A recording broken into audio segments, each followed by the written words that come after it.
Hey, what's going on? Keith here from Sports Vibes TV, and I'm joined by our NBA analyst, Steven Fox. Foxy, how's everything with you? I wish it was better, but hope all is well with you. Salute to you. Salute to the chat. Salute to the SV Nation.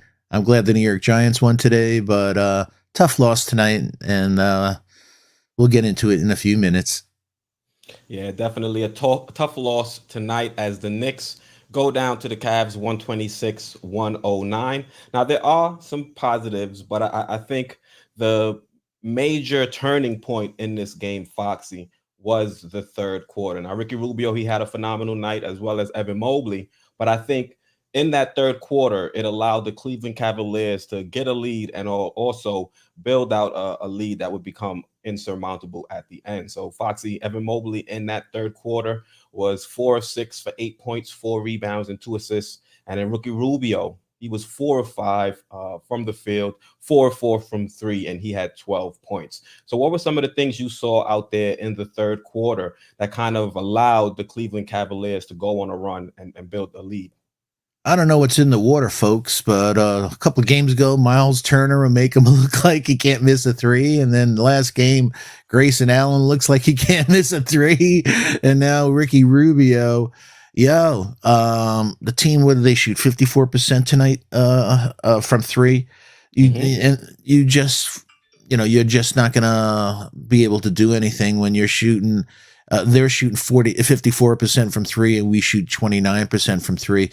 And our defense, just if there is just a takeaway of the games, so far this season is defense. This is a far cry from the team of a year ago, and you're saying, wow, but it's really a couple of players. Fournier and Kemba came on for Bullock and Payton.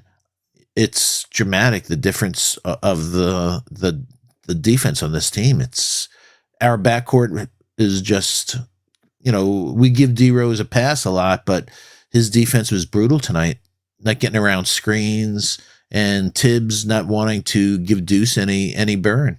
I was glad to see Grimes get in there, but what about Deuce, man? Yeah, I would have liked to see Deuce out there as at some point, but I think the minutes Grimes got, he was able to perform. He Me played too. admirably, solid on defense. There was you talking about D Rose not being able to get over screens, and we'll talk about him a little bit more because he did provide a spark for the team offensively. Yep. But Grimes was solid. He was competing. He was fighting over screens. There was a shot that Ricky Rubio was able to knock down from the 3-point line, which some would say he traveled. But you saw Grimes fight over the screen and at least contest and show a lot of heart out there. And he also knocked down 2 threes. So he Yeah. did get Two some out of three. solid minutes. Yeah. Yeah, that's that 1 3 though was brutal. Yeah. It was a bad shot, but hey, he's a rook, probably excited. The nerves kind of got to him a little bit, and he got a little, little too excited out there and put the shot up that maybe he shouldn't have. But he played good. I think that's good for Tibbs to see. He can trust Grimes now to go in there and put him in. A lot of people say, Tibbs doesn't really trust the rooks, but Grimes was drafted in the same position that IQ was, and IQ was a major contributor last year. So hopefully Grimes will continue to be a player that Tibbs will go to when point guards go off, because as we have seen so far this season, point guard is going to be a problem defensively. So if we are able to put Grimes in there to kind of stop some runs, and he's still able to knock down the three, what was it, 66%, then he's going to show that he can contribute and should be a part of the rotation, especially if we're going to have to, sit Kimba on back-to-backs or even D Rose at times. Yeah, and it's a shame. I totally understand we want him resting Kemba on back to backs, but this is a game that Kemba can play because of Garland. Their backcourt is not known for defense.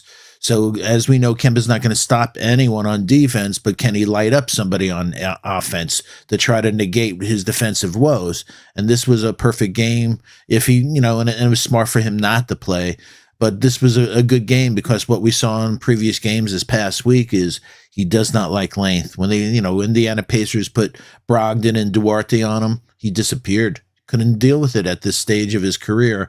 But so it's going to come down this season saying, he's going to be productive in certain situations. And I thought Unfortunately, it was the right move not to play him, but this is a game that he could have probably been effective because of no D on the other side either. Yeah, it probably should have been a game Kimba plays. It'll be interesting to see if they sit him out for the Philly game as well, or if they decide to put him out there. Hopefully, we see him and see what he's able to contribute.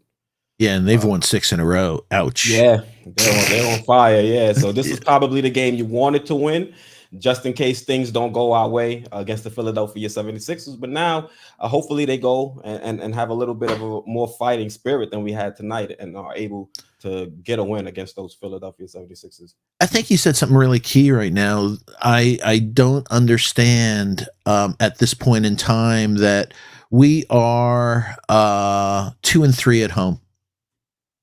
And home is supposed to be, supposed to be something special where there's never an issue of effort, which there was tonight and on previous games at home that we've lost recently. I don't understand that. That's a thing that's confusing to me. You leave it on the court and you play for your fans. You take a bullet for your fans, and they're not putting out at home. And that's a very confusing thing for me so far this year. Hey, we're going to lose. That's part of the process. You have new guys. I'm not going to get uptight about that. It's a long season. It's a roller coaster, man. You're going to have some highs. You're going to have some lows. I'm not upset about that. But effort is something that upsets me, and guys getting used to each other. Ball's not going in. We're not shooting well the last few games. You go through stretches like that. That's cool, but effort should never be in question. Yeah, there were a few plays that Julius Randle, I think, didn't give the most effort or maximum effort in the play. There were a couple of transition points that the Cavs were able to score in the first quarter, where I felt like Julius Randle could have given us a little bit more oomph or effort out there on the court. The same thing I forgot if it was the third or the fourth quarter. He had a very lackadaisical pass that ended up being a turnover on our side of the court. So yeah, and then he makes that face, and it's like, what are you making a face for, man? This is on you, bro. Yeah. So let's get into Julius Randle's numbers for tonight and talk about his play. So he was 7-17 from the field, 1-5 from the 3-point line, 4-5 from the free throw line, which was a bright spot for the Knicks. Our free throw shooting, something we could put a cap on in terms of doing good in tonight's game. He had 7 assists. He also had 1 steal. He had a big block. That was a big block. Yeah, that was. Yep. And he had 19 points in total, but he was minus 22 and plus minus for the game. Yeah. The thing that you and I brought up, and I don't think we may have said it, but I just like to reiterate it, is with Randle is the good news with Randle is, as we saw, it's pretty much always in that vicinity of 2010. So 19, 7, and 7 is not chopped liver, but he's not shooting the ball well recently from 3. But the thing that we touched on was that last year he shot 41% from 3, and the previous years. So the first year he injured 14 minutes in or 12 minutes in, he broke his leg. But after that, the season after that, he shot 27.8 from 3. This year after that, 27% from 3. The year after that, 22.2% after that. The year after that, 34.4%. The first year with the Knicks, 27.7%.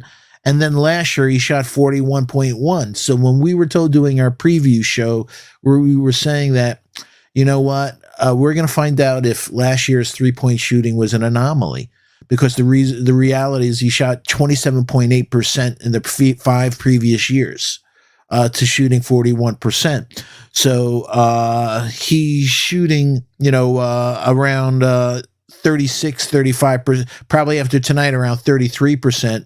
So I think he's going to shoot around 35, 36%. But I don't know, we're seeing that maybe him shooting 40% from 3 last year maybe was an anomaly, that he's really going to be hopefully in the mid to high 30s, hopefully. And I think it's going to come down to what Tibbs says, him shooting good threes. There's a couple of shots he put up tonight were just bad shots. He shouldn't have put them up. Yeah, Julius Randle, he's had an up and down start to the season for me. At times, when he's trusting in his teammates and moving the rock, this offense looks pretty good. But, at times tonight with that starting unit, the ball stuck. We really didn't see the multiple passes and getting good looks. Julius Randle, for some reason, it looks like he likes to settle for his contested mid-range shot, which at times he's able to hit consistently. But then you have the games when he's not able to, and the team sort of gets out of rhythm. We started the game with Evan Fournier playing pretty hot, and then he kind of tapered off. I think if Julius Randle might have kept getting him involved throughout the game a little bit more, maybe I he agree. probably didn't go through a shooting slump. But I think that's something the team is going to have to learn as they get acclimated. It's just, what is this, game 10? We're more than 10% through the season. You would like to see us a little bit further along. Totally agree. I thought that, like you said, Fournier at the beginning of the game, I want to see more of a complete game. You know, feed him, like you said. There's really nice chemistry between him and Randall. You know, keep that going. And like I said last week, when we don't play well, that's the trigger for bad behaviors with Julius. That's when he does ISO, puts up bad shots, tries to do too much. You know, and we haven't shot well over the last several games. So we'll shoot better. It's like I said, it's a long season. I'm not going to get crazy about this, but I think it's on Tibbs for Julius to be the best he is. He has to have a yank him when he's doing something bad and talk to him. And he is a leader, but I'm not worried about Julius. I'm worried about the defense on this team. You know, I absolutely think that the front office and Tibbs need to have a serious conversation and say, we're not going to do anything this year with this backcourt. You know, D Rose will be phenomenal. He's an inspiration. He's an offensive force, but what we've learned over the last few games or so far this season is that Kemba's going to be a situational guy, but he's going to be terrible on defense every game. So, we're gonna. It's basically so if we're gonna say we're gonna limit his minutes until he, you know, and you brought this up in a video that you dropped, that are we going to go back to Peyton?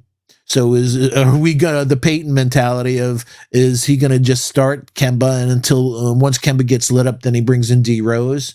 But we were supposed to manage the minutes on D Rose too. So when are you going to give Deuce some burn? And putting Burks at the point guard position is a head scratcher altogether. So these 45-second stints of giving to Deuce, we don't have a point guard of the future. It's really evident now that more than ever that we don't have a point guard of the future. We have a plan for the next couple of years with D Rose, and he was third in voting for sixth man of the year, and he's best on that second team. But we have 6 first-round draft choices. We have these assets. We gotta do something think about something about making some trades, a trade or something. But the defensive backcourt of this team, we're not going to be able to go anywhere deep. We're just going to get lit every night. Yeah, I was right there with you, Foxy. I'm not a big fan of Alec Burks playing the point. I mean, he has all the physical tools to play point, but sometimes I think it's not more so what he can't do physically, it's just his mindset out there and where he operates best. And I think he operates best similar to IQ right now, where he's attacking and then he's making plays off of that. But when he's the one that's trying to initiate our offense and get the set started, I'd prefer him more so be off ball and if he's going to be on ball, look to create for himself as opposed to trying to run point. And Yeah. I hear you when it comes to the team and with Kemba, Derrick Rose defensively, but I don't know if we have to make a trade just yet. I feel like we have pieces on this team. I think one of our strengths is our depth. So if we have, McBride, we have Grimes, I would rather see what they can provide or what they can offer up on this team before we start trying to make a deal. I know at some point this team is going to have to make another move, and if we're going to try and be championship contenders, but I'd rather us see what we have on the roster first, then be a little bit too drastic and try to bring in more players when we already have a ton of depth at each position. I think we don't really have depth. We have no depth at the small forward position. We don't have a 6'9" wing. We don't, even if they can't, we need a big wing for defense, and that's killing us. We don't have that. Go ahead. No, I'm sorry. Finish your point. No, please. No, because then I was going to say, see, I would rather us save those assets to go after a big wing than go and try to get a defensive backup at point guard when we have Grimes and McBride. So I totally agree with you on that point, Foxy. We do need a big wing. And if we were going to make a deal, I'd rather us go and try to acquire a 3-and-D wing that can go out there and help lock down and give RJ some help on the perimeter defensively. Now, when it comes to the point guard position, though, I think we have viable options. If Quick can, figure out how to play point guard, then we have an option. Who Quick we haven't talked about yet. He's looked better defensively, and if he played a good game today, I have to give him credit. He played much better today. Yeah, so if he's able to play solid defense, and then we still have Grimes who we can insert. Now you're looking at Quick, Grimes, RJ, 3 players that have looked pretty good defensively so far, and then you can have Julius Randle and your pick of Mitch or Nerlens Noel. Oh boy, that's not really enticing. Well, I don't know. It was enticing to everybody. I'll have one from column A. I'll have one from column A and 2 from column B. Yeah, I know. I'm trying to keep it comical tonight because, like I said, it's a long season. I'm not going to get crazy. So I'll ask you this question. What goes through anybody in the Knicks' head to pass a ball to Nerlens Noel on offense? Yeah. Every time they pass, it's like a head scratcher, and you're like, yo. And then when he bobbles it, like, what did you expect? He's wonderful on defense, and it's the weirdest thing that he is so good at poking the ball away for steals, that he has such good hands on defense, and he has some of the most brutal, terrible hands in the history of NBA I've ever seen. And when I see D Rose and I see people actually passing to him, even in a tough loss like this, you have to chuckle and like saying, what's up with these dudes? It's like when you were growing up as a kid and you were playing on a team and you got the ball and you looked over and you're like, I ain't passing that dude. It's like, there ain't no way I'm gonna pass to him. He sucks. So it's like, doesn't that click into these dudes' head with Noel? Like, don't you dare pass to him because Butterfingers ain't gonna do nothing. Foxy, you gotta give him the rock if he's open, man. And just pray for the best. I think you're gonna pray for the best and then give him the rock. I don't know, man, but I'm like, he'll surprise you. He converted the alley-oop. That shocked me. Yeah, I know. It's so bad that I was going to look up in the NBA if there's any rules for wearing gloves. It's like, give him some stick-em gloves. Do something with this dude. But, oh, goodness gracious. These are some of the worst hands in the history of mankind. And you know what? Mitch's hands ain't going to win any awards either. So...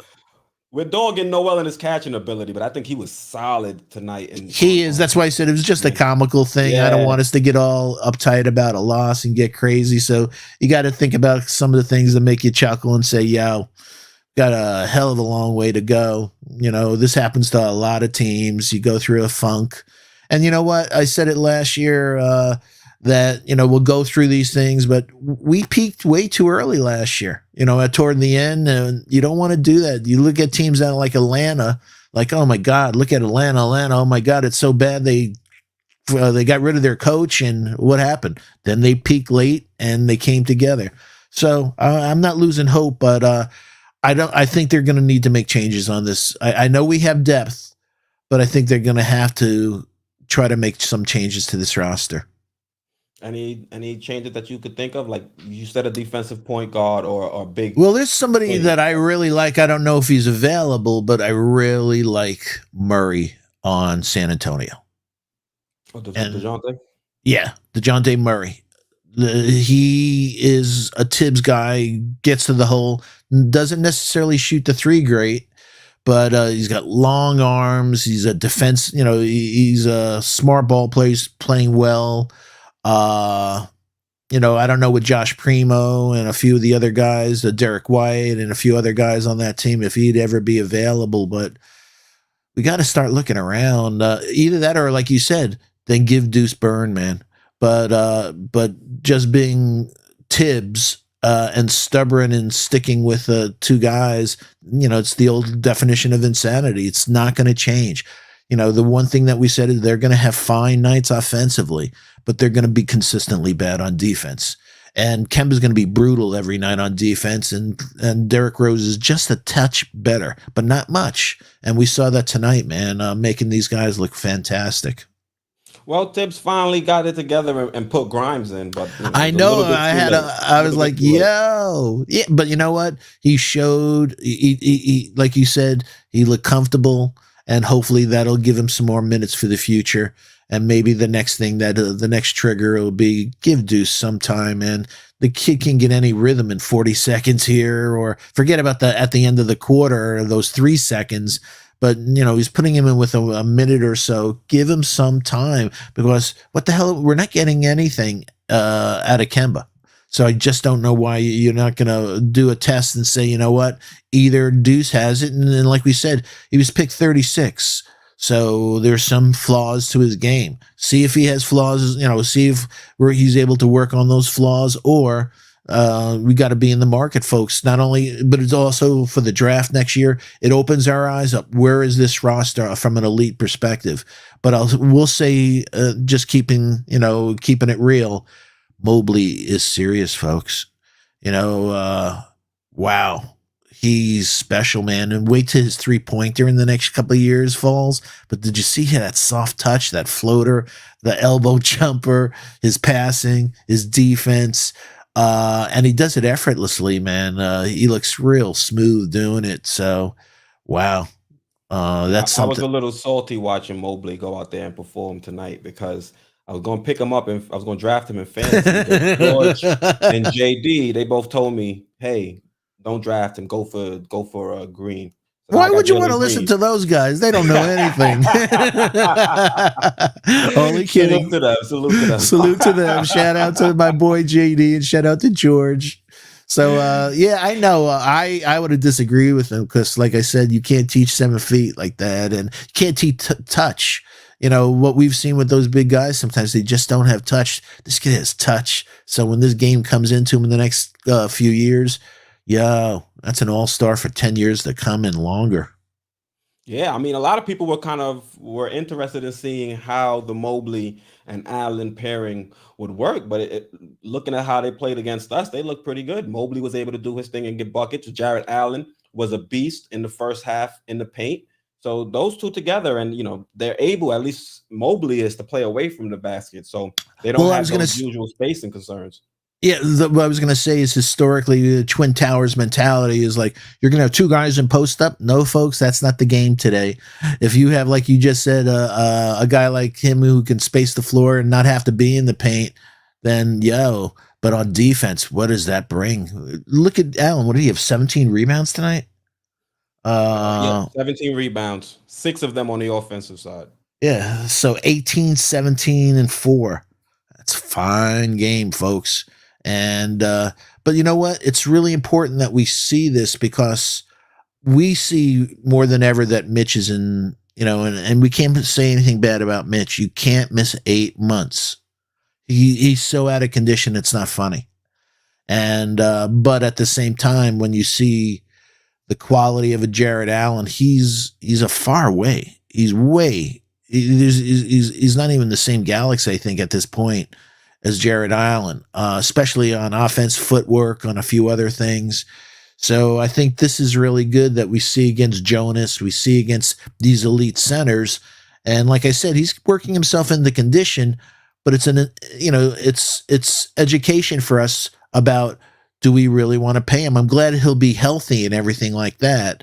But there's points so far in the last few games where you're like, I think the team played better with Noel than they did with Mitch.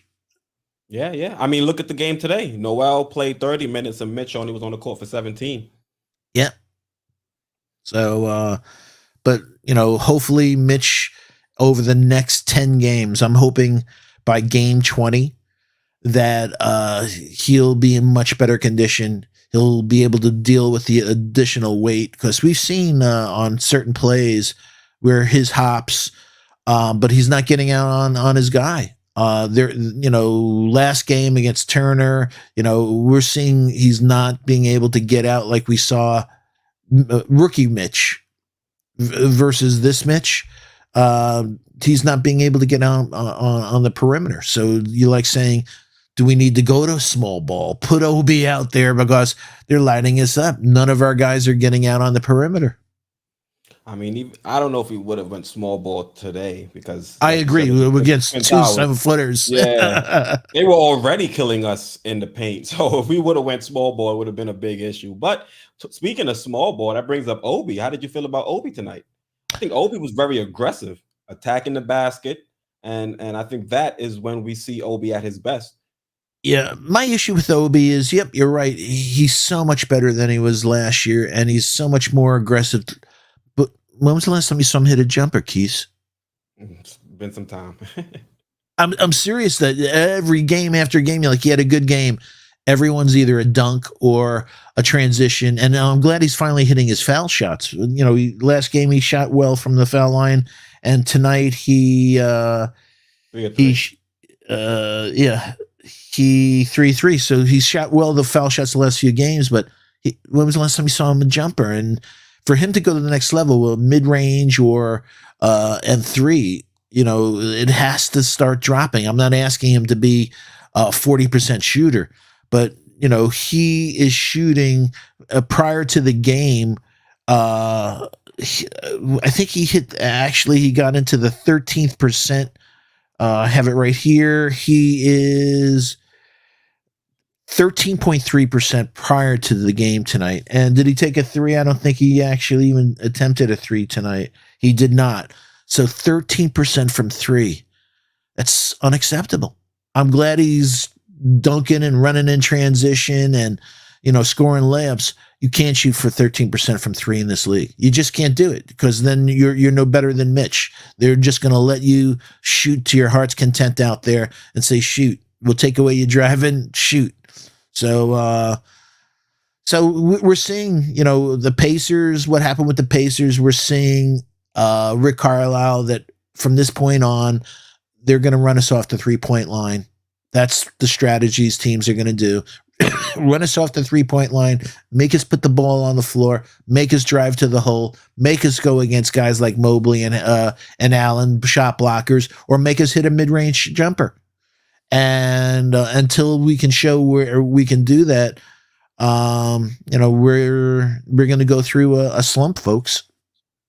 Yeah, but I mean, I like the fact that though, even if teams are forcing us to attack, we did a pretty good job penetrating, getting into the paint. I think that was a positive for the Knicks. Derrick Rose, he was able to get into the paint. Julius Randle, you mentioned some of his authority, dunks with authority. So I think that was a positive for the Knicks, even though our shot wasn't dropping. I was about getting into the paint and finishing are two different things. Yeah, true. I mean, I don't think we were terrible finishing in the paint, though. I think we were solid because we still went out there and dropped 109 points, and our 3-point shots weren't really falling. I think the majority of our points were in the paint. Not majority. I think 52 or 50 points in the paint for this game. So that part I won't be, I'm not too upset about. But, if our shot isn't going to fall like that, like you said in the beginning of the show, and defensively we're going to allow opposing teams to shoot 54% and get into the paint at will, it's going to be an extremely long night. And that's why we saw the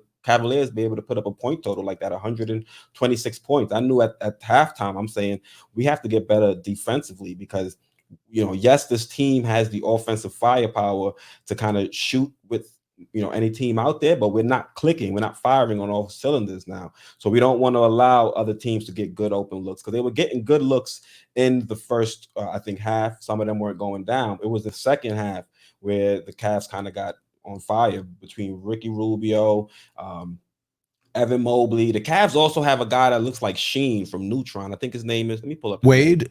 No, Windler. Oh, yeah. He was, he was putting him down, man. Yeah. So he looked like Sheen from Jimmy Neutron. That's what I thought. And we lucked out also that they only had 11 fast break points. So yes, most of those in the first quarter. I think Yeah, 6 so during the from a first quarter. transition standpoint, so I'm glad because if they put up 126 on us, if we they could have put up 140 really easily if we Hmm. didn't do anything else for cutting down transition buckets. Yes, the defense. We have to figure out something because this is not a recipe for success long term. I think the Knicks have been lucky for the most part that we've had explosions from certain players like a Fournier. He was able to explode. Kimber was able to explode, and it kind of masked some of our defensive deficiencies. But after a while, teams are gonna figure us out and they're gonna know who to attack. We've already seen them attack Kimber. Kimber's been out, and now we've seen them try to go and attack.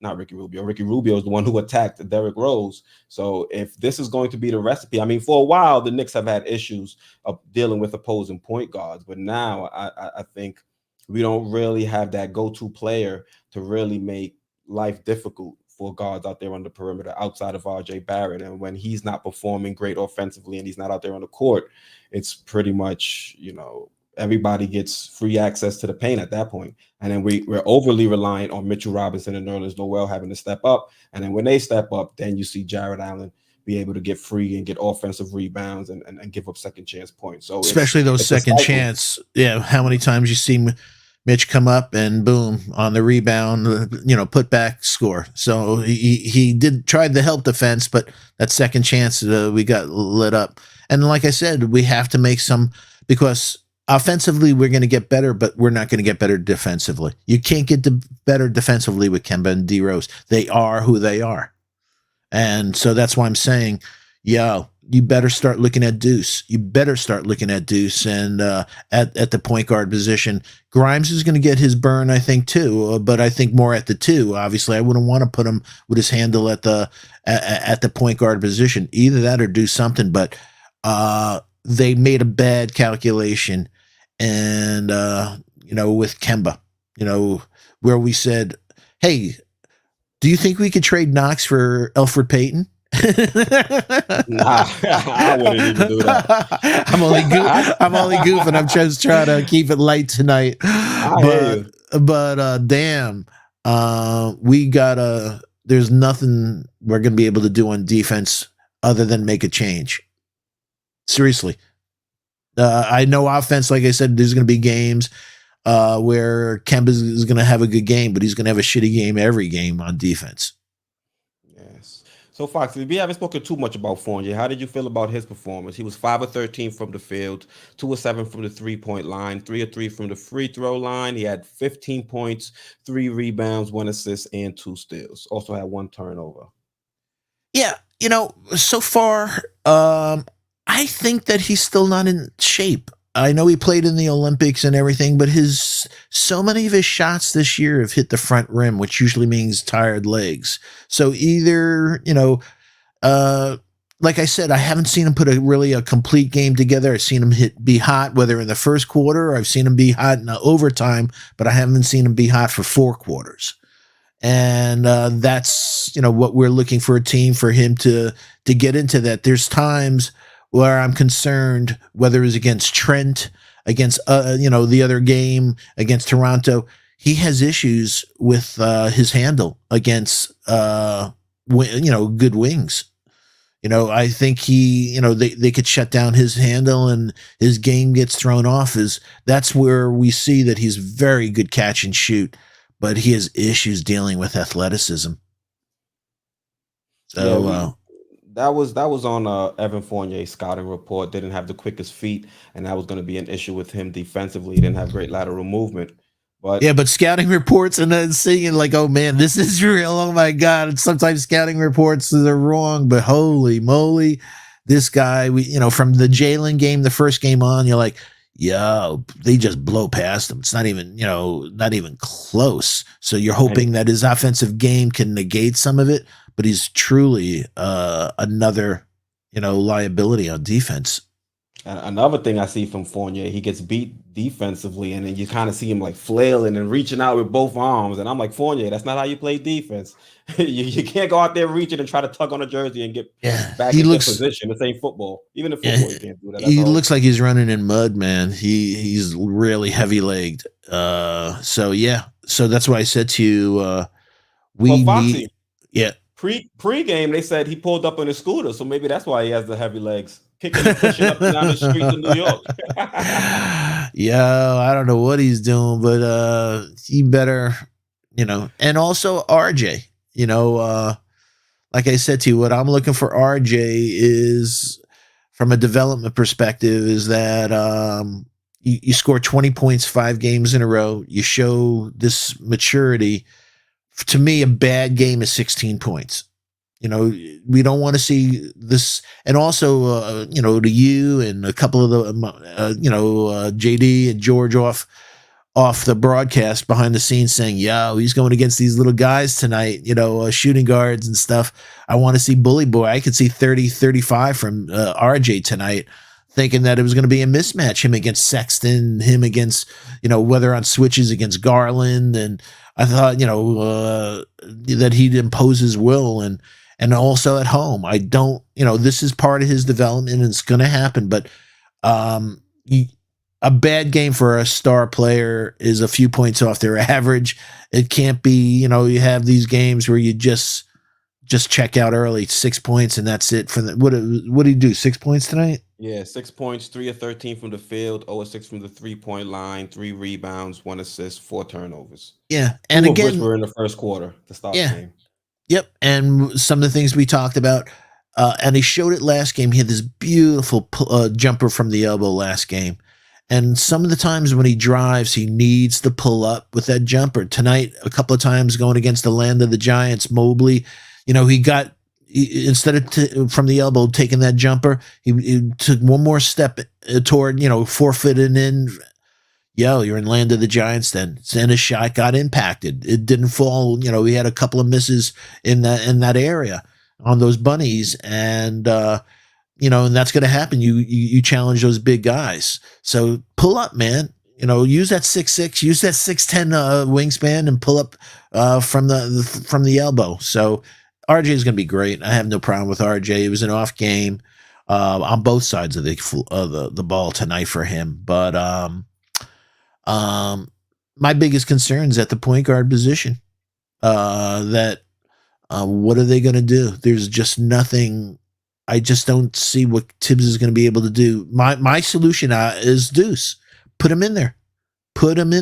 And see what we got, because I don't know what the hell we're doing by not putting him in there. Either you're going to burn out Rose by playing him way too much, and we're not going to have nothing left by the playoff time.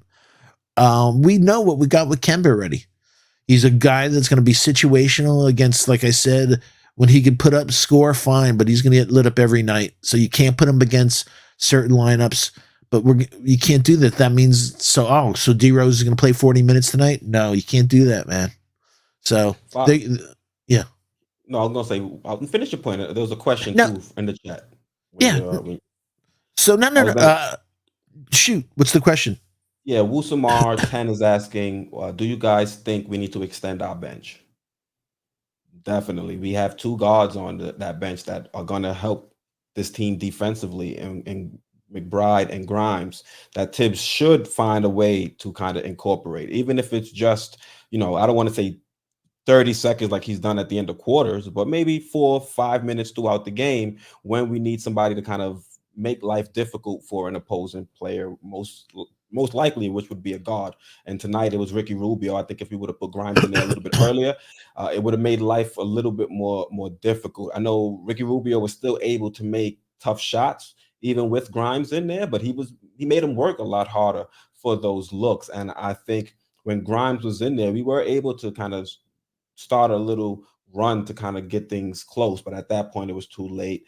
The Knicks had already exerted too much energy to kind of mount that comeback at the end. So Foxy, what do you think? You think we need to extend our bench? We do. Just meaning when is it's like I said, what's going to be at the 20 game mark? When is the alarm going to go off that, Houston, or in our case, New York, we got a problem at the point guard position on defense? And Wusamar 10 said, what's our identity on defense?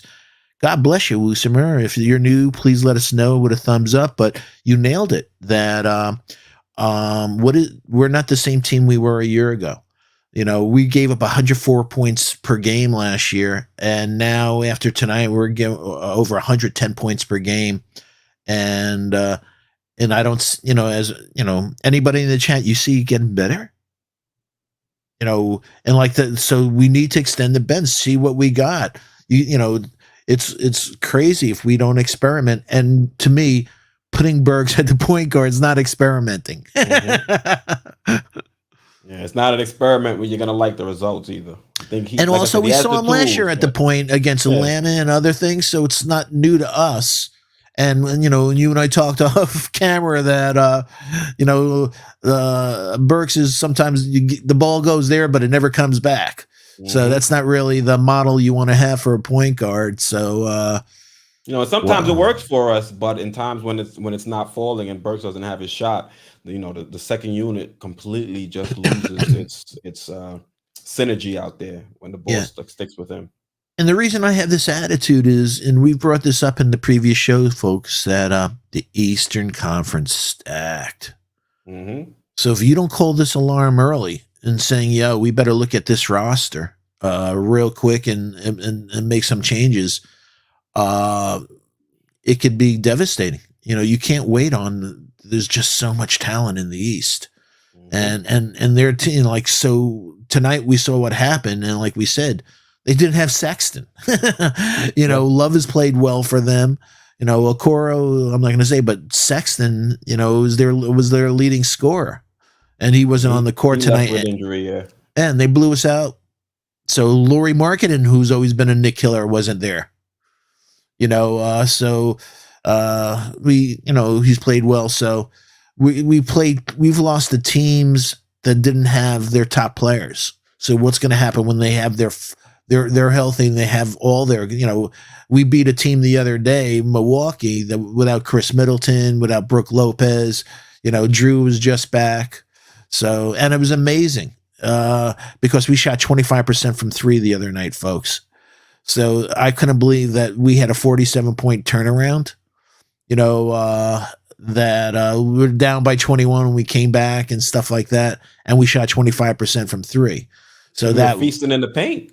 It was a similar story to tonight's game. We were getting into the paint, penetrating. It's just we allowed Ricky Rubio to go crazy, him and Mobley in the second half. Yeah, and that's what really lost it for us. But like I said, 3 games in a row, we can't let unknowns people who are unknown for their offense. Hey, Miles Turner's known to hit threes, but he's not known to hit 7 threes. Mm-hmm. And but also this comes back to the issues that I've brought up, and some of my, some of our peeps in the SV Nation about Tibbs rotations, or when is the biggest issue a lot of us have is his adjustments, or his lack of adjustments, or his lack of timely adjustments. So the other night is, how long are you going to wait till you shut down Turner hitting threes? Then the other night is like, how long are you going to wait to shut down Grayson? And now tonight's like, how long are you going to wait to, get physical? Do something about Rubio. Is this going to be a thing on every night that he's just going to wait it out? And then when he finally makes, he's like, all right, he already has 6 threes. So it's 18 points. So, all right. So we're supposed to come back from that, Tibbs? Yo.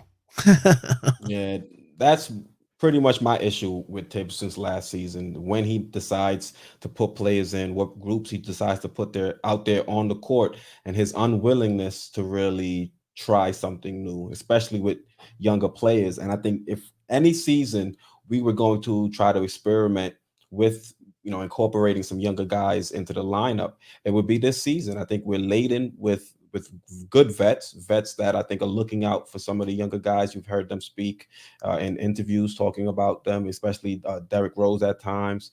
Tibbs, I think, is just unwilling to really give them the opportunity to step up. I don't know if he has 100% trust in them. We're seeing he's starting to build more trust with Grimes. I think initially McBride was the first guard off the bench throughout the season, both in preseason and regular season. And as time has gone on, we're starting to see Grimes being the first one to come in off the bench. So hopefully he's willing to incorporate him a little bit more. I mean, maybe even a lot more if we're continuing to see this team have issues out there with defending the perimeter. I think Grimes gives you a lot of what you need on the court during those times. He's able to play solid defense. He's able to knock down the three. And occasionally he's able to put the ball on the floor. So it's just going to come down to Tibbs to really looking at what's going on in the game and saying, all right, I need to stop what's happening right now. Because if we let it go on for too long, we're going to find ourselves where this team in a spot where this team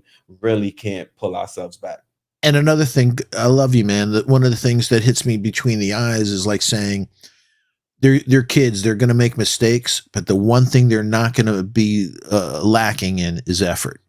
So if you have a team at home multiple times now that are showing lack of effort getting around screens and everything, then get the kids in there. So they're going to make their mistakes, but God, they're going to play their butt off, and they're going to be diving for loose balls, and they're going to be playing New York Knicks basketball. Not going to be these old guys or, come on, man. So one thing is not hitting, but another thing is not effort. So come on, put those kids in there. So yeah. Hopefully we'll see some adjustments as the season goes on. It's still a long. If we don't, we're gonna have early season of Foxy talking about great draft picks. I'll be talking draft shows early, folks, if they don't make changes, because, like I said, the East is stacked. This is nothing to play with, man. If we get 44 wins, that don't mean we're gonna get in there. If we're talking JD 50 burger and everything, and the JD 50 burger is still about a 5th or 6th seed.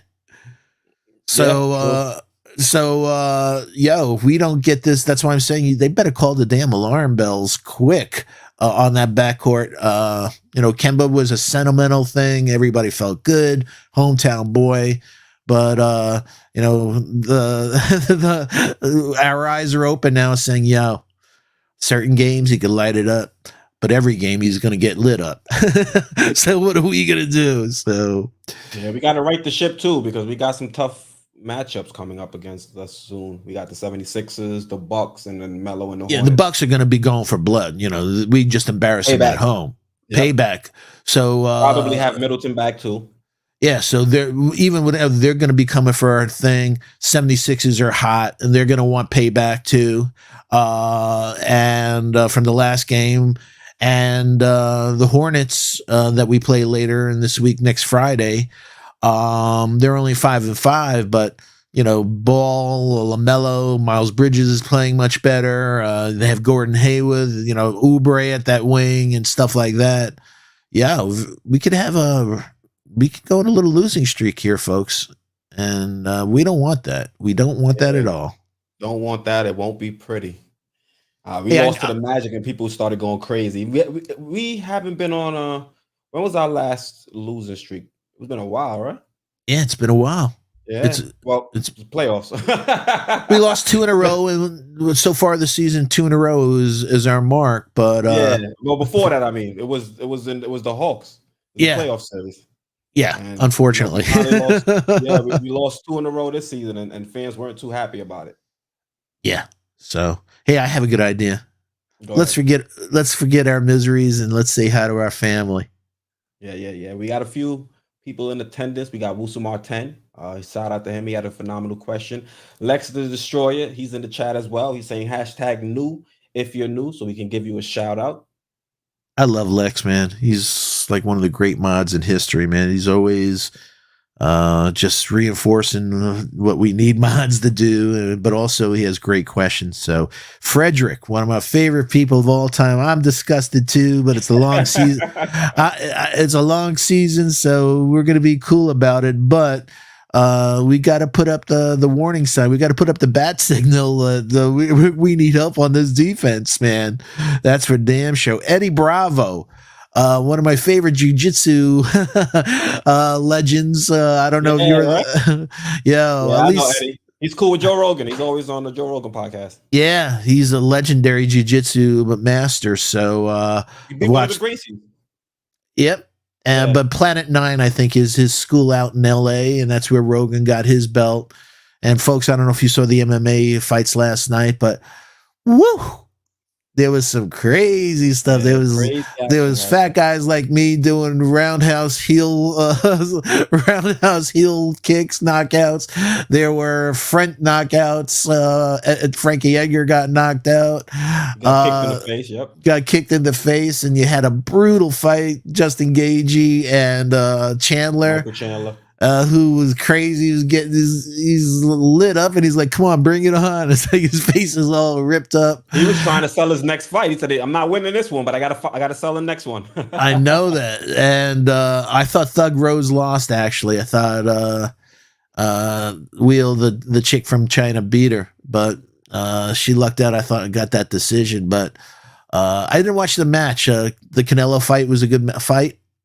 I saw the last round. Last Yeah, round because I was watching UFC and it was on at the same time. yeah, I didn't see any. That was a good fight from what people told me. Canelo got the knockout in the 11th. Yeah, I didn't see any of that, but like you know, I love my mixed martial arts, so that, and also like you said, the flying knee of Pereira. Yeah, so him and Adesanya, I got to see that in the UFC. That would be epic. Yeah, I thought Usman was gonna knock him out, so I was surprised that it was as close as it was. But Kobe's a tough dude, man. You know, he started people coming on strong in the 4th and the 5th. You know, started applying pressure, started piecing his combinations together. When he was leading the exchange, he was getting the best of him. It was when Usman was pressing forward and connecting with his jab and his straight that he really had Kobe on his heels. Kobe is like one of the most frighteningly well conditioned athletes I've ever seen, man. That dude. Yeah. His stamina is unbelievable, but that guy Chimaev, whoa, that dude's a beast. So it'll be interesting to see his next fights. So grapplers like that, the only way to beat a grappler like that is good old right hand, a striker, because you don't want to grapple with those dudes. Yeah. Gotta stay on the outside. Wusumar is saying, for real though, I love this channel. Work got me slaving, but I'll always say what's up in here. Salute Wusumar 10. Thank you for taking the time out from work to tune into the live stream. Greatly appreciate the support. Absolutely, Wusumar. Thank you. And great questions, man. Excellent questions. Yeah, definitely. So we really appreciate that. And Frederick, smash him. Absolutely. Fatality. Yeah, we want that.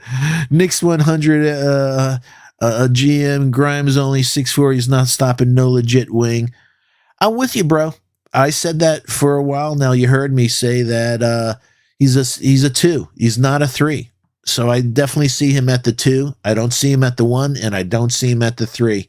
And we saw against Scotty Barnes in the summer league and stuff, Grimes can't deal with length.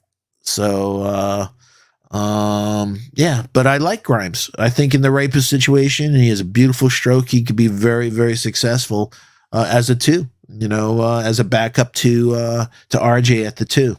But like you said, the wings in this league are brutal, man. You can't deal 6-foot guys against 6'9" with 7-foot wingspans.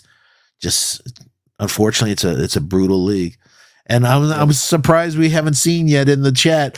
Where is the Luka Shamayak sighting? You know, it was like it's funny. Shamanik that game in the G League. What was it? 16 points, something like that. Yeah, but did you see the highlights? Everything was a layup or a dunk. It's like the G League. Everything is a layup or a dunk. But I wrote that in. It was funny because I wrote that in the comments to the Westchester Knicks, like saying, "Hey, do me a favor for the next time you post, could you put up a 3-point shot or a mid range?" You know, he's not going to be doing that crap in the NBA, but he did have a couple of facials on somebody, so. He's athletic. He's athletic for his size. He is athletic for his size, but like we said, with the motor issues and everything, but who knows? Maybe he'll get some burn here to show, get another chance. But like I said, if you can't show burn for Pops, who can you show burn for? I mean, but then again, Pops is, you know, a lot of these guys coming into the league, regardless of the coach, if they have their own agenda, they're not going to listen to it, regardless of how legendary you are as a coach. Some people are just like that. They're set in their ways. And he also had some reasons for being the way he was there. You know, they bring out a lot of guys in at his position. So either, you know, and we saw that with, you got to be cool with young kids. They're immature, and all of a sudden you're giving them burn, and all of a sudden you bring in 3 other guys, and they're like, I was playing well. Why are you doing this? Then they go into a funk. They don't understand why you're not investing in them. So there's some blame if you do some homework. There's some blame on the San Antonio side. So hey, we got them on the cheap. You never know. But I've said this for a while now. You watch some guys. We've talked about Van Vliet's and stuff. But the old days, we got Mace, we got Starks. When was the last time we got a guy from the G League and we developed him into a good player? It's been some time. Yeah, about 400 years, is it? So it's like, can't we develop unknown players on this team like other teams do?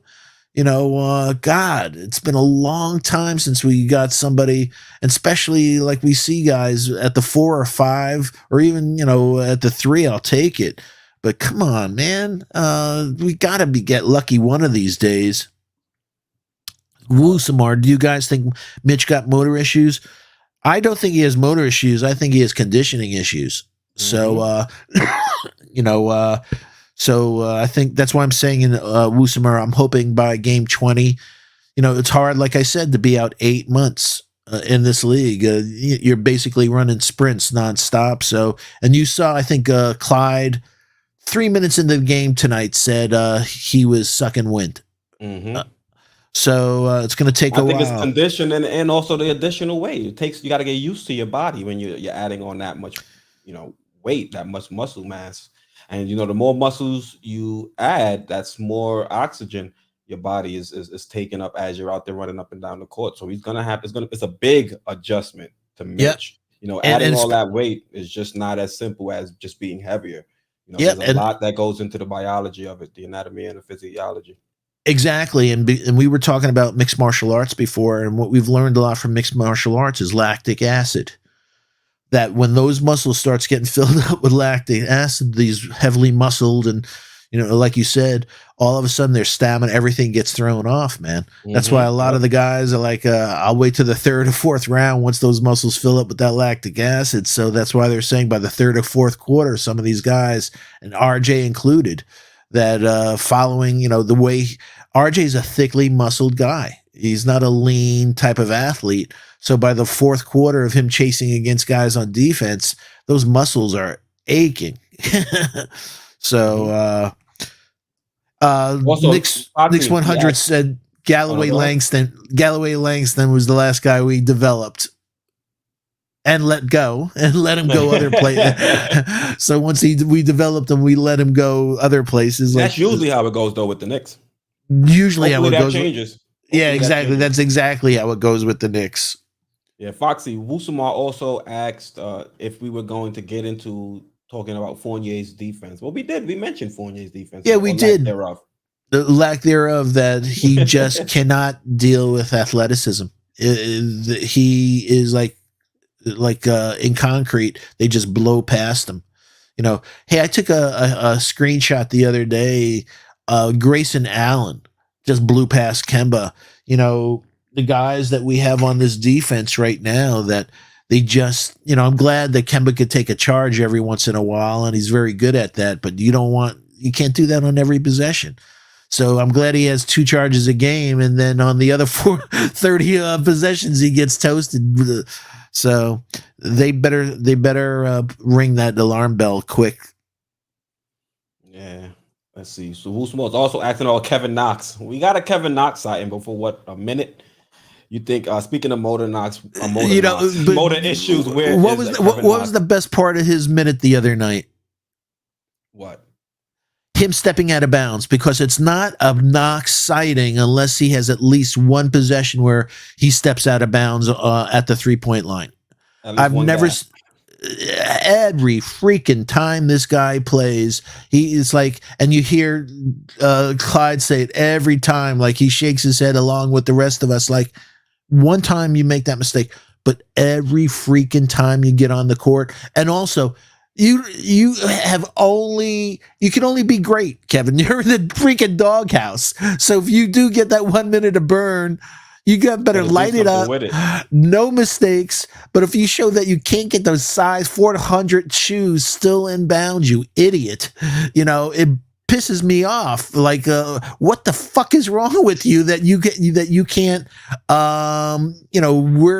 where the hell are you? So I've lost all patience with Knox. Just ship him out. And that's why, he's done. I'm glad he can shoot, but there's so much more to the game. He just doesn't want it. He just never wanted it, but it's the Knicks' fault. You never, ever, especially in the first round, ever, rule number one, ever draft anybody that has a motor issue or has a maturity issue. He'll be a good player in 3 to 4 years later. I won't draft you. If I have to wait 3 to 4 years, forget it. I won't mind if it's a second round pick or a late second round or an undrafted guy, but I'm not going to use. Yeah, I'm not. But I'm not. You love the guy. If this Luka, that's Quis's boy. That's his favorite. If there's a Luka before the last name or a Rokas. Or Rokas, yeah. Rokas is doing this thing as well. He's been efficient over there for Barcelona. You know what? But the frightening part is, I think he'd get lit up too. Rokas? Yeah. He has some things he has to work on that side. Yeah, dealing with athletic guys, because you watch that league and you're like, yo, man, I think I played that dude over him. He's not playing against great competition. He has nice size, and it's the same thing again. He's a great floor general, has great vision on the offensive side, but he's gonna get killed on him playing defense. So that's why I'm saying we got to do something. And especially if that's the identity of a Tibbs team and stuff, we don't have it's terrible that we had a defensive guy in Peyton, but with absolutely no offensive game and everything else. So we're going to have to try. Hey, before, when I brought up Murray, is there anyone on your radar in the past that you've said, I don't mind that guy? Forget who? Cam's the guy I've always wanted to see us go out there and try to get. I wanted us to swap Knox and maybe a couple seconds for Cam. I'm talking point guard, though. That in the offseason. And I love Cam too. Point guard, I just can't think of any point guard that would be available for us to go out there and be. I know. If they're good, they're going to hold on for dear life. Yeah, exactly. Yeah, so that's why I thought. That's why they pay 40-year-old guys to play point guard still. Yeah, like Chris Paul and Conley and Lowry, and the list goes on. That was our only option to get a defensive point guard, to go out there and get a Lowry or a CP3 in free agency. But in terms of trade, I just can't see anybody we would trade for. It would be a player that isn't too bad defensively, but they're known more so for what they can provide on offense. Or vice versa, that they don't have much of an offensive game, but they play well on defense. So it's either one or the other, but there's such a and commodity. Even then, I wouldn't want to give up assets for that type of player, because then that player is so limited. As we experienced with Peyton last year. Exactly. Yeah. So, God, but we have 6 number ones. We got to do something drastic this year, man. We've had 2 years with Rose, and we're like, okay, we've seen some growth. We're a better team, but we're not an elite team. And we got to make some changes. Kemba's not the future. D Rose is only, after this year, a 1-year guy. A stopgap is what you're saying. Stopgap. Don't say Peyton. I'm with you, man. Ixnay on the Wixnay. Domini on Despacho. Doing Phoenix fans are fed up with Peyton already, too. I saw on Twitter they're having some issues with Peyton over there. Yeah, well, Peyton's Knicks 100 GM Rondo. I don't know how much is left in his tank. Rondo in his prime Rondo's was magnificent. Yeah, he's not going. But even at this stage, there's not. And also, I think he only wants to play on winning teams. I don't think he didn't have. But we're a winning team. We're going to be over 500. That's considered a winning team. No, I meant the championship caliber team. Oh, with championship aspirations. Copy. Or a good shot at championship we're better than we are, but we don't have we're just keeping it real. If you look at our roster, we have a deep team, but we lack elite talent. And this league's all about elite talent. Yeah, Wusamo is asking, off subject, who's going to take Clyde's role after this season? He's retiring? I don't know. I don't know. I I know there don't was a know. joke that they were making around April of last year, talking about him potentially retiring, but I didn't know he Yeah. was retiring. Yeah. Mike Breen, and that is such a wonderful telecast. I love Clyde. He sees things. There's times where I'll watch the game and being older, old guy, I'll see something and I'll shake my head, and all of a sudden Clyde will say something like, God, he traveled on that play, but they didn't call it. And I'm like, thank you, Clyde. Is it me? These guys are taking 43 steps and they're not calling anything, especially if your name's LeBron. They But said it on the Ricky Rubio 3 when he knocked it down in front of Quentin yeah, Grimes. yeah. Travel. So yeah. Hey, Wusamar, good night. Thank you, man. We appreciate your support. Have a good night at work, and hopefully we'll see you next Sunday under better circumstances. Yep. At 8 p.m. Do we have a Yep. game Sunday? When's our next weekend game? I don't know. I don't know our next weekend game. I know that we have a game next Friday, and I think But the then our game game after probably that. Sunday. I think it's Monday actually, but You think so? We have a weekend off? Oh my gosh. Yes, we do. Friday against the Hornets, and then we don't play again until the Pacers on Monday. yeah, my old brain's still working. I thought that. So, hey, folks in the chat, just to pass along next Saturday night. Foxy's gonna be visiting with a friend of mine, Stephanie from the Queen's Court. So we're gonna have a special. She's gonna have a special. It's just gonna be the two of us. We're just gonna chop it up, talk a little Knicks. We're gonna talk with you in the chat, and we'll take a few phone calls. But next Saturday night, if you're not doing anything at 8:00, check me out with the Queen, Stephanie at the Queen's Court. I'll be back here at home next Sunday at Sports Vibe, but next Saturday night, if you're not doing anything, check me out with the Queen, Stephanie, at 8 p.m. On Nothing But Knicks. Nothing but Knicks. Shout out to Sim and NBK and the NBK family.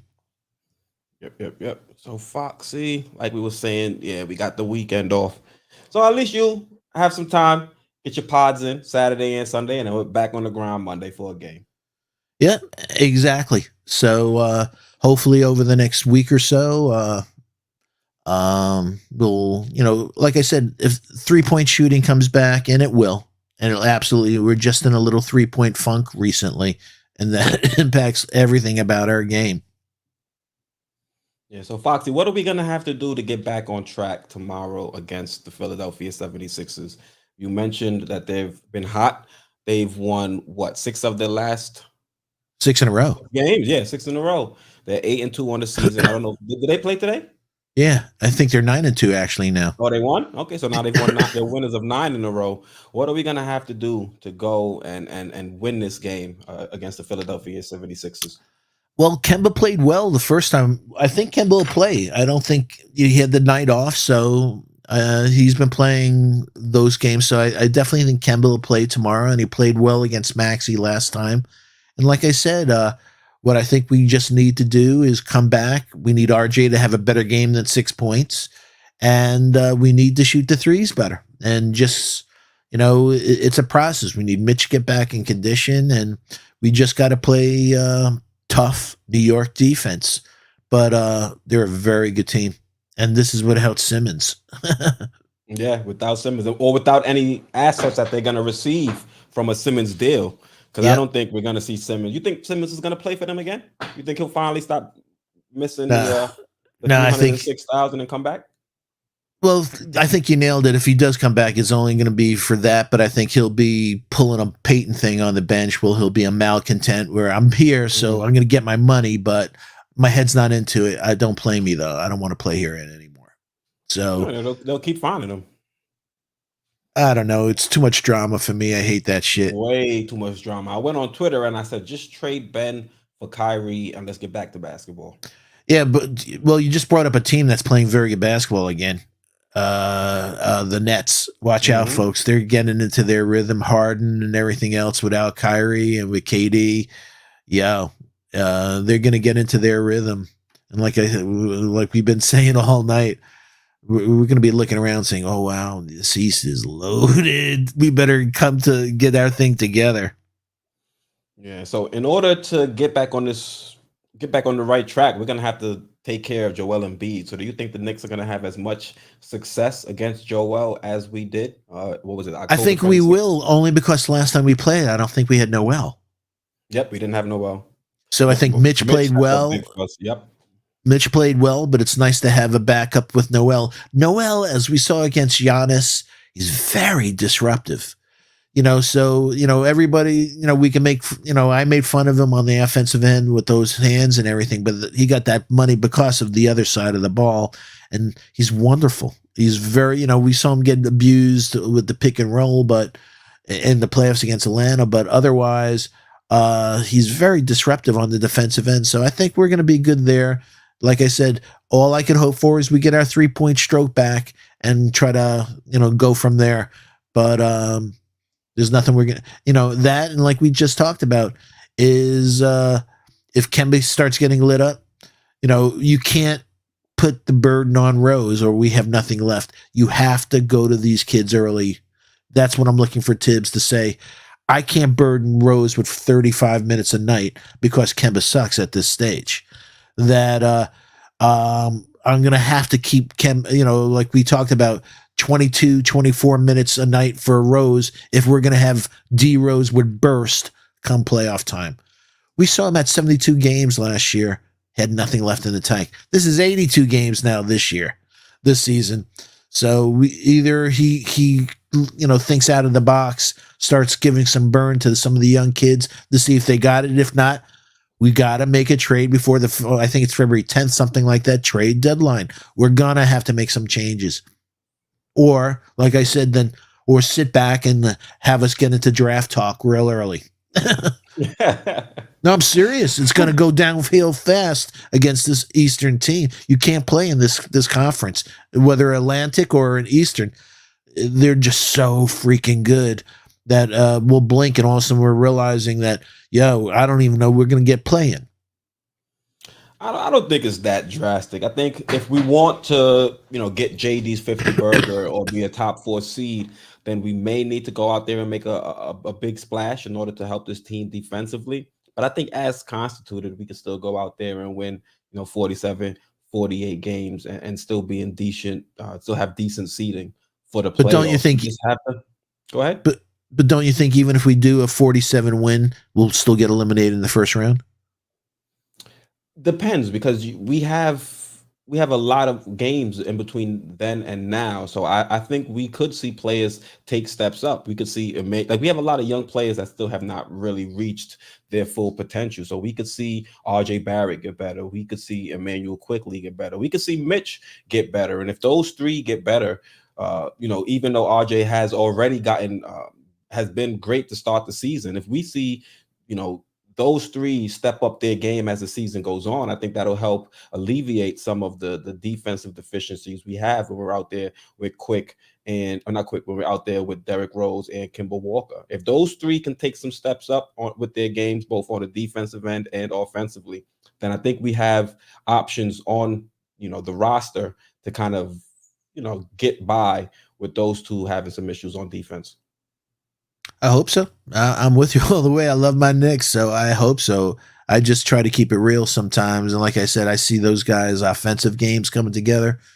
But on the defensive side, we got to get something going here, man, because this is not the team. Something out. Yeah, we got to figure something out.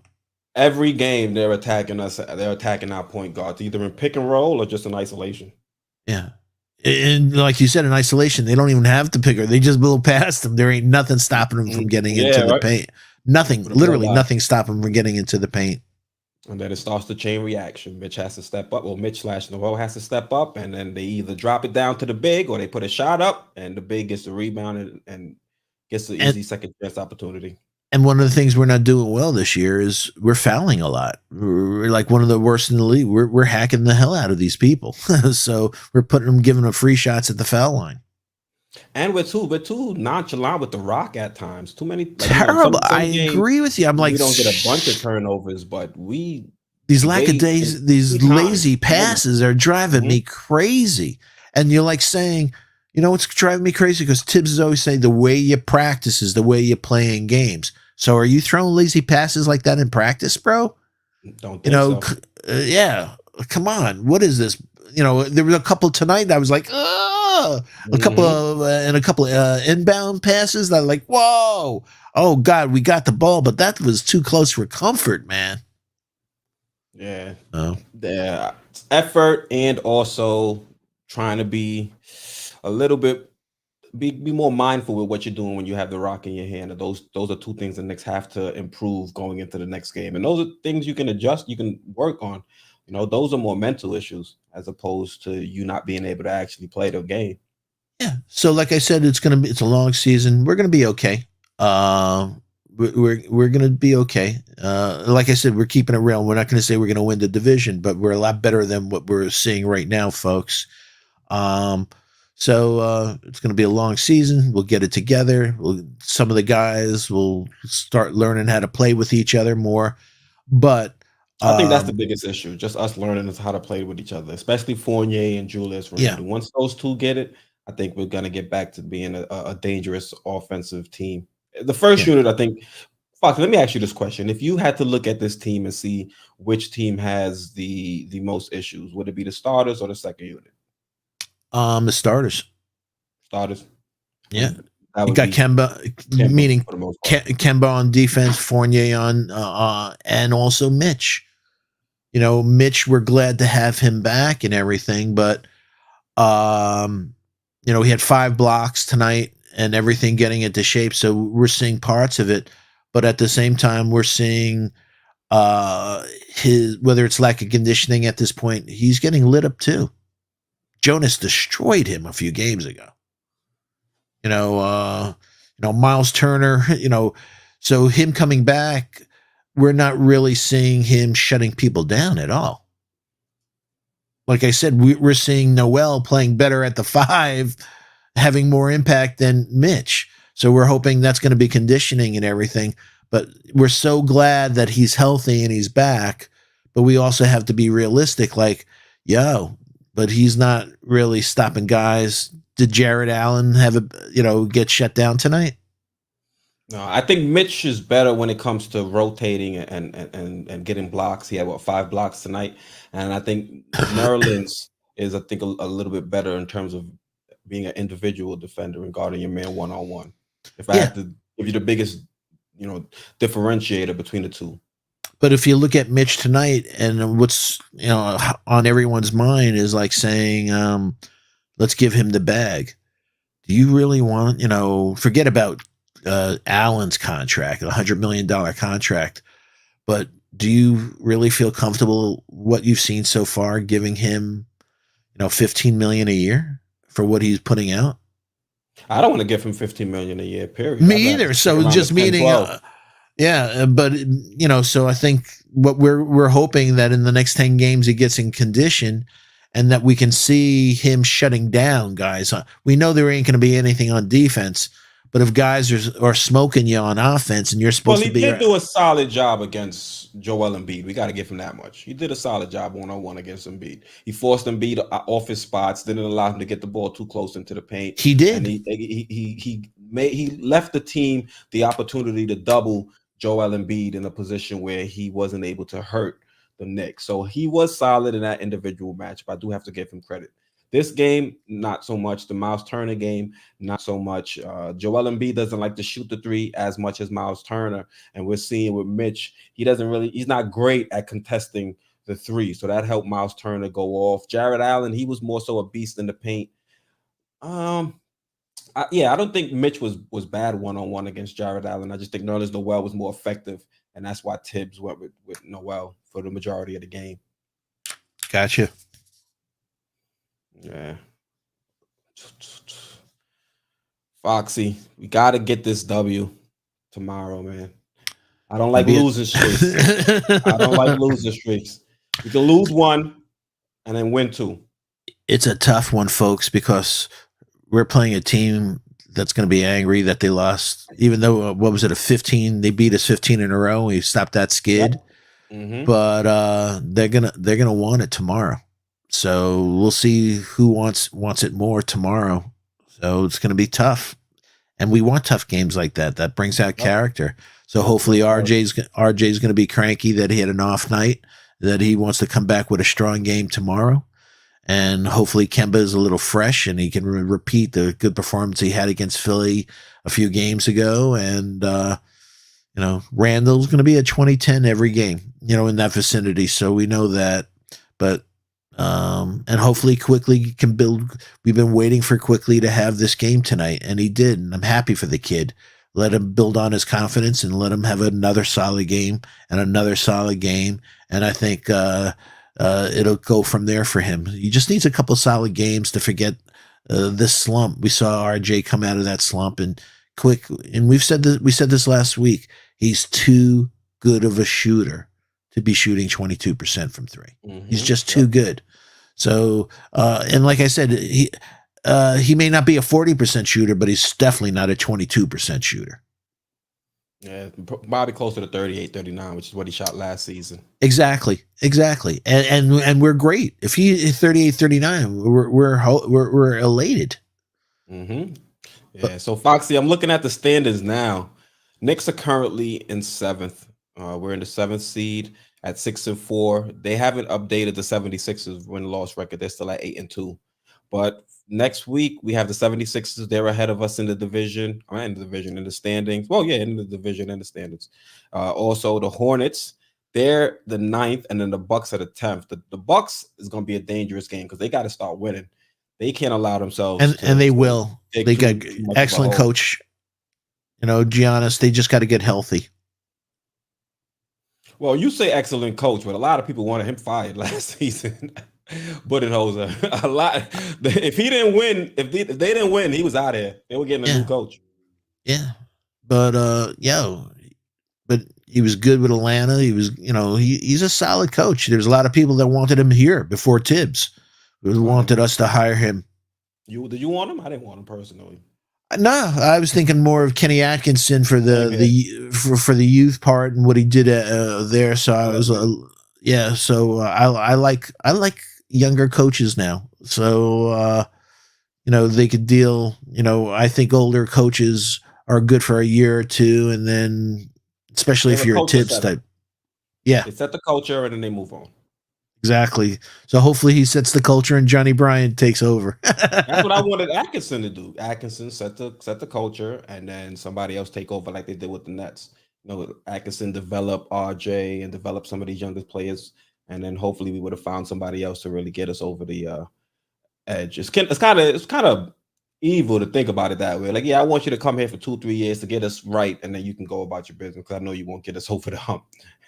Hey, 63, man. So so he's up there. So if it didn't turn around in a couple of years, it's very difficult. And also, like we said, his style, that he's a very demanding coach, and guys, players can put up with demanding coaches as long as you win. But if you don't win, then it gets tired real quick. Like, shut the hell up, bro. Get off my back. Yeah.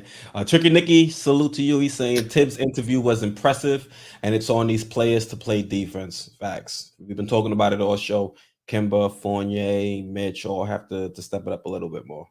Yeah, shout out to Ron, still Knicks fans. Hope all is well. Shout out to you, Tricky Nicky. Hope all is well. You and the family, as always, we appreciate all your support.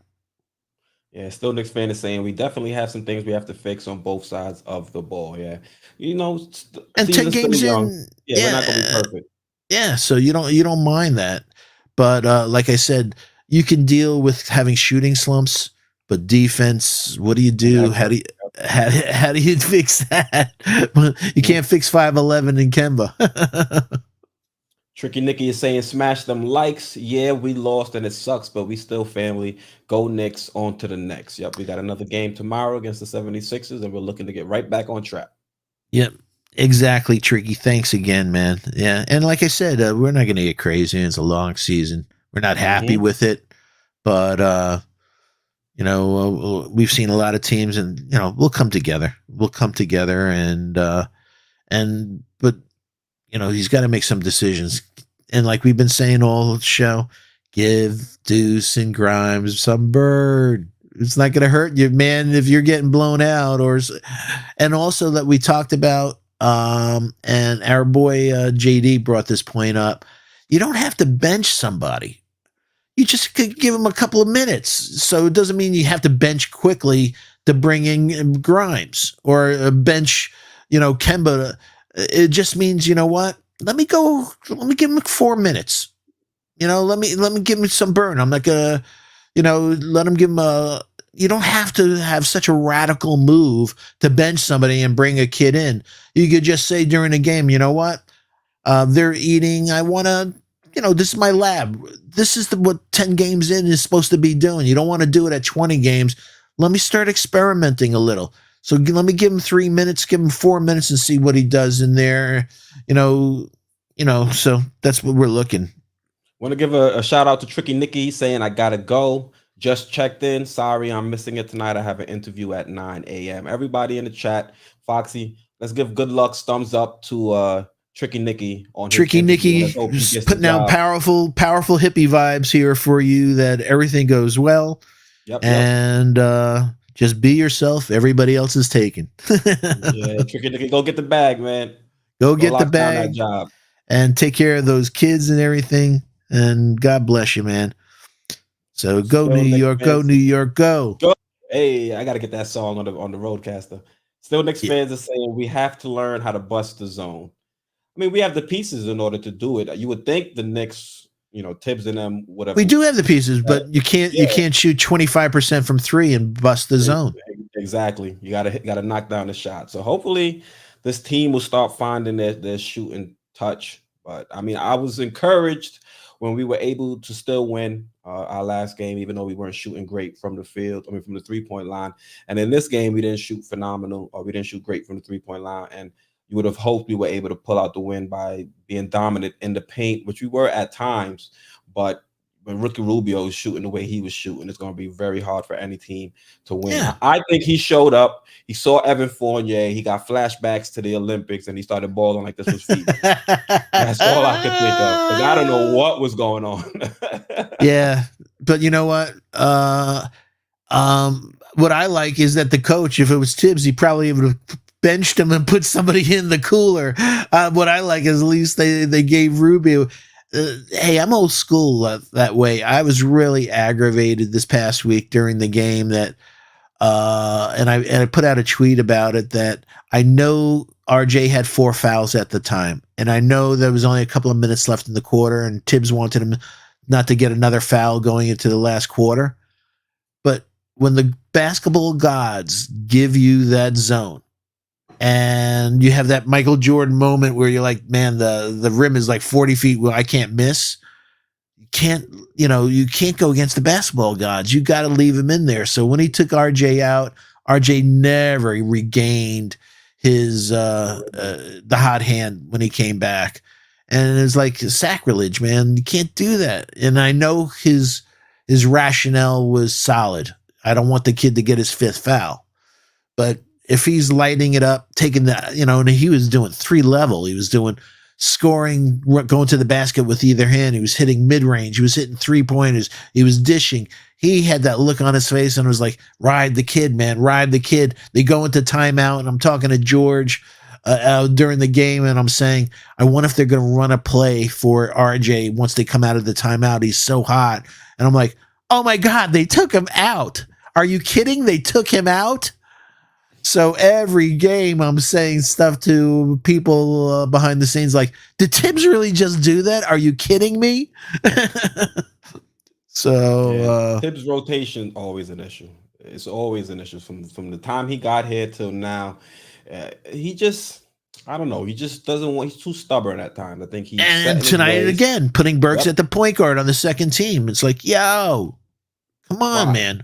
Why? Options. Yeah, give Deuce a chance. Give Deuce a chance. even when Burks was killing for us last season, it wasn't with him running the point. It's not where he should be. Point, but that's an emergency. That's a situation. Emergency situations, like having a running back play quarterback because nobody's left on the team. That's literally Jones in my. Down and we put Tony in. He's running the wrong way, folks. Yo, I'm so glad they won today, but I hate to win that way. Just 3 field goals and a defensive touchdown. Hey, when you only had 2 wins going into the game, you get them how you can.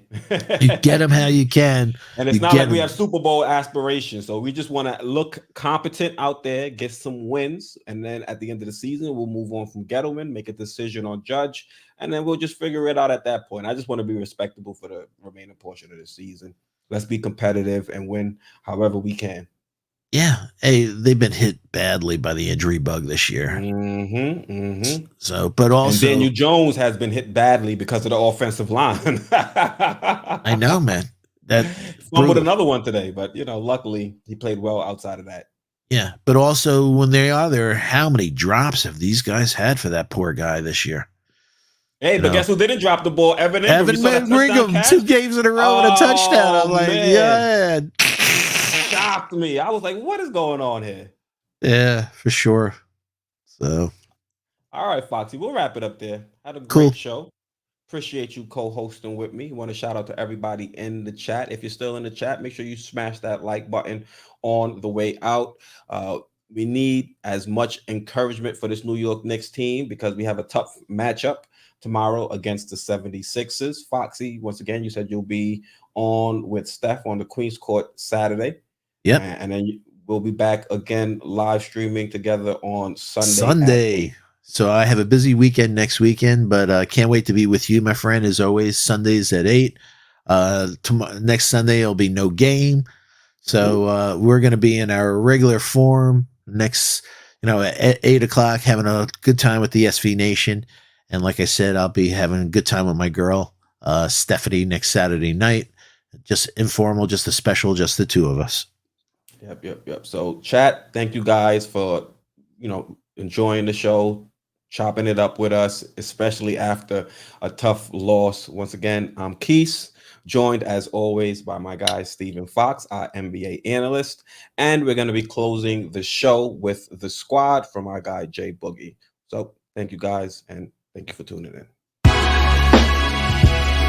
Yeah, I told you. I'm about to put on a suit and tie. Look like Jerome or something with that mirror. Cause when you look good, you ain't gotta worry about nobody telling you how you look. So never mind what the haters say. They wanna hate what they love in the franchise. With Spike said it's the orange with the blue skies. There's no city more famous with the nightlife. We celebrate feeling good, it's the Knicks, right? They wanna hate what they love in the franchise. With Spike said it's the orange with the blue skies. There's no city more famous with the nightlife. We celebrate feeling good, it's the Knicks, right? We all know right now who brought the city back. Tell D Rose Noel ties, let's run it back. With Berg said he inking in that new contract. Some new money have you pushing that Maybach. I hear the talk, Katie say we ain't cool no more. We'll tell that to the Barclays when they open the door. Before the game, red carpets get rolled out. You see the stars, attendance mean we sold out. Ain't no arena feeling like this gym. Clyde with that brim, Nick jersey with some butter Tims. This for the ones that continue to love the hate. And how Max went from his first to his last take. They say, Boogie, why you talk like that? I'm spitting bars, so I'ma talk like that. Yeah, the media got me feeling like that. My James Brown saying this is my payback. They wanna hate what they love in the franchise. With Spike said it's the orange with the blue skies. There's no city more famous with the nightlife. We celebrate feeling good, it's the Knicks, right? They wanna hate what they love in the franchise. With Spike said it's the orange with the blue skies. There's no city more famous with the nightlife. We celebrate feeling good, it's the Knicks, right? Some real fans to the game, that mean we stay loyal. Twist the cap off the top so you can crown royal. I promise you about to see a league mess. I'm right beside Mr. Worldwide West, gunning championship Escobar with the cigar. The next track, Mr. Dolan on the guitar. Play that, in fact it's a new anthem. Tell Mr. Itzler you need a new Hawk anthem. Everybody put your hands in the air. I wanna see you with your hands in the air. Celebrate your life. Everybody put your hands in the air. I wanna see you with your hands in the air. You a Knick for life. They don't live how we live when we do what we do. We do what we do. They don't do it. We represent to the fullest, just that orange and blue. You a Knick for life. They wanna hate what what they love in the franchise. With Spike said it's the orange with the blue skies. There's no city more famous with the nightlife. We celebrate feeling good, it's the Knicks life. They wanna hate what they love in the franchise. With Spike said it's the orange with the blue skies. There's no city more famous with the nightlife. We celebrate feeling good, it's the Knicks right.